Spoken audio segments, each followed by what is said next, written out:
been a partner with Women in Soccer and that specifically produced the code of conduct that today is the guideline that we use to make sure that our players are safe. We always say that we're a competitive league, but we're competitive and fun, and safety comes first.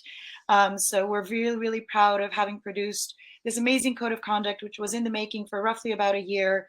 And I'm very happy to be speaking to it now, a year later after its implementation.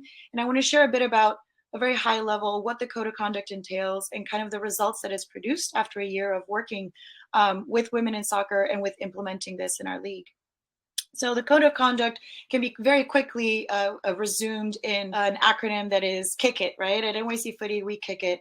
And the K stands for leading with kindness, which is really just, reminding people that however competitive the sport may be, we're here to have fun. We're adults. Like we have different priorities, and we want to make sure that people feel, engaged in the sport, but also remind them that this is a space to be kind and also inclusive, which is the letter I. And obviously it's a space where we're a mixed gender league, and it's always been at the heart of our mission.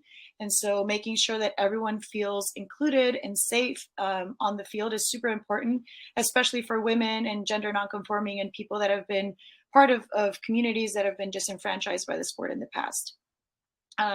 We're also a big proponents of calling it in, right? There's no sense of, shouting and saying, hey, this is terrible, like publicly shaming someone. This is a space of learning. It's a safe space for everybody to make mistakes if the intentions are right. And we want to make sure that, we lead with curiosity instead of an accusatory standpoint when we approach other people within our league. And last but not least, it's keep it clean, right? At the end of the day, this is a sport that can, it's a high contact sport, and there's definitely some like moves that can happen on the pitch, but it's again a reminder, and this brings us back to kindness of making sure that anything we do on the field is always coming from a right place, coming from a place of enjoyment, and kind of like, treating others the way you would want to be treated as well on the pitch. And, one of the things that we've noticed a year after this implementation is we've seen a very big decrease in red cards. We had experienced a lot of growth post-pandemic, which is great. And we've, tripled in size, and we've become quickly the largest soccer league in New York for adults.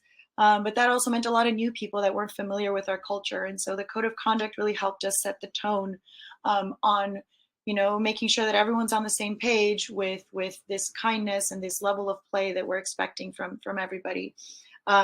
We also implemented a incident report form, which is filled out by our referees or players on the field, even bystanders who may have witnessed something that might have been a violation to the code of conduct.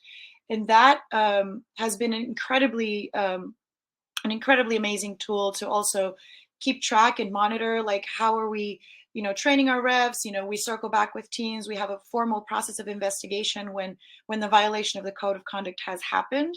And in this time, we've also noticed people referring to the code of conduct when they submit an incident report, which makes us incredibly happy. 31% of our incident reports currently mention in some shape or form the code of conduct, which means that people are reading, people are listening, and people are making an effort to make sure that our fields are a safe place for everyone to play.